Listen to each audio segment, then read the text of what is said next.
All right, welcome back. Today we're going to talk about a few things that I think could be important to us as preppers.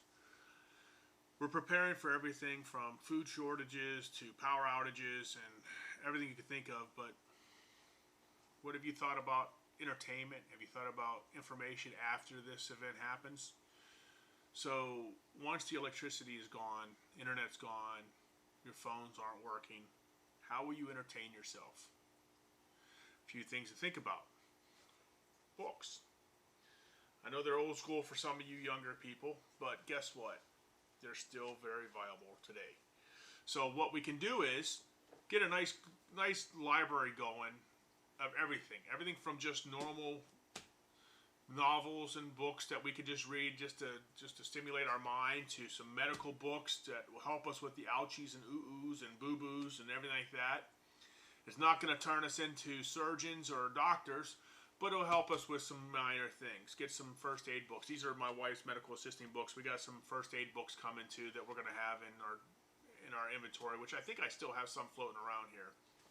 You can buy some of these surplus, books that manuals from this is an Army one, this is a Marine one. Inside here are some basic first aid. There's some basic tactics, some survival, some things like that. They're great resources to have in your inventory. You can have a survival book like this one, the SAS Survival Handbook. This has some first aid in it. This has some shelters, how to hunt, fish, trap, and how to start fire, different knots, what types of plants you can eat, not eat, things like that. It's in these books. Get it, put it in your inventory, in your library, and you'll never know when you might need it. Another thing I've got is some Bushcraft 101 from Dave Canterbury. This is a great book. Again, this goes into everything from setting up a shelter to building a fire to trapping game, how to process the game. Has some basic first aid in here, how to navigate through the woods with compasses and things like that. He has other books besides the 101. He has an advanced Bushcraft Advanced. He has a Bushcraft First Aid. He has a Bushcraft trapping and hunting. Something great to put in your library. I got this one just yesterday along with this SAS book. I will be getting the other ones too to add to the library. I picked up this as a Prepper's Long-Term Survival Guide.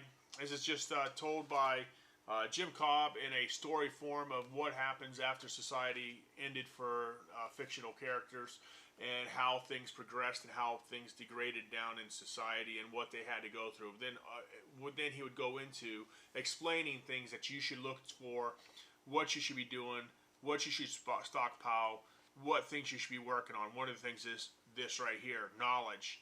Okay. Amateur radio stuff. If you guys, I really suggest you guys getting your license now, because as long as it's not the SHTF, you have to have a license. Once SHTF happens, all licenses are out the window, obviously. But until then, you need to be licensed. So I suggest getting the books to know about how to operate amateur radios and pick up some. You can get some cheap for like 30 bucks on Amazon, all the way up to $1,400. Remember, make sure you get stuff just to read, keep you occupied, because once, like I said, the electricity's down, the internet's down, you're not going to have anything to do other than work around the house. Obviously, we're going to have a lot to do. If it is an extended SHTF and we have to worry about things like that, we're going to have to plant food, we're going to have to hunt, we're going to have to, take care of our house and clean and everything like that. But if it's just a hurricane that came through and knocked your power out and you got a week of no power and nothing to do, this will keep you nice occupied and something to keep your mind going. Don't forget about your kids. Make sure you have coloring books. You have their whatever level of reading they're at now. Plus, think ahead. Start stocking up for future. So if they're like my kids are 6 and 8, make sure you have 6 and 8-year-old level reading, but also get some 10, 12, and all the way up. So that way, as they progress, you still have books. Now, the lower books, once they've progressed past those levels, you can hold on to them, or you can give them to a neighbor or someone else, or you can whatever you need to do. But start a library. Start a library. Also, go get some board games. Get some cards. Get something that can keep pass the time whenever an SHTF happens. Like I said, it doesn't have to be the fancy, ooh, zombie apocalypse or World War III or anything like that. I'm talking about hurricanes that are extended power outages. I'm talking about snowstorms that have wiped out the power. I'm talking about things of that nature. So think about that, and that's things to look for. What are some of the books that you guys are doing? What kind of books do you have in your library? Do you have any of these survival books? Do you have any prepper books? Do you have? I know I need to get some more gardening books to help me become a better gardener. I mean, I'm doing okay, but I need to do better. Which in another video I'll do an update on my garden that's outside now. I moved everything outside, but something to think about. This is just a quick little video just to give you a heads up, something to think about. I'm sure a lot of people don't think about it. They think of all the fancy and more sexy stuff like the plate carriers and the ARs and the pistols and the ammo and all this fancy fire starting stuff and water filters. But, you know, once you've got all that, and if something happens, how are you going to entertain yourself? Think about that. Let me know in the comments any suggestions of books that I should have in my... This is not my whole library, but if you have any suggestions I should have in my library. If I don't have it already, I'll go pick them up and check it out. And like I said, check out Dave Canterbury's book series. Really good. And make sure you go and build your inventory in your library so you can... And don't just put it on the shelf and let it collect dust if you get books like this. Go out and practice the skills that you are learning inside the books. Go out and try it, even if it's in your backyard. Go build a shelter. Go try and start fires. Go learn how to cook other than on your grill, on your stove in your fridge, in your kitchen. So take it outside, build a fire, and try to cook on it. Practice now. You don't have to go out in the woods if you don't want to, but I suggest you go out in the woods and try it. But practice what you're learning and keep practicing.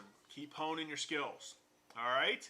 So, if you guys like what I'm doing, you like my videos, give me a thumbs up, subscribe, share, tell your friends and family about it. I'm really thanking everybody that's helping me grow. We're getting a lot of subscribers now, and I'm really enjoying it. Hopefully, you guys are getting some entertainment out of this and some value out of my videos. And if you guys have any suggestions, let me know. I got some more stuff I've ordered, so hopefully that comes in. I can do a video or two in the next week or so to add. And please, keep prepping. Be vigilant. Keep your faith. And prep when you can, what you can, as much as you can. You never know what the future holds. And I don't mean as in a Third World War or anything like that. I'm talking about that next snowstorm, that next hurricane, the next tornado, the next earthquake. Are you prepared? I am. And if I'm not perfectly prepared, I have constantly, every day or every week, try to improve just a little bit. And that's what you should do. Even if it's $5 or $10 a week, prep what you can, when you can. All right, this is Steve with Kentucky Budget Prepper. I'll see you guys on the next one.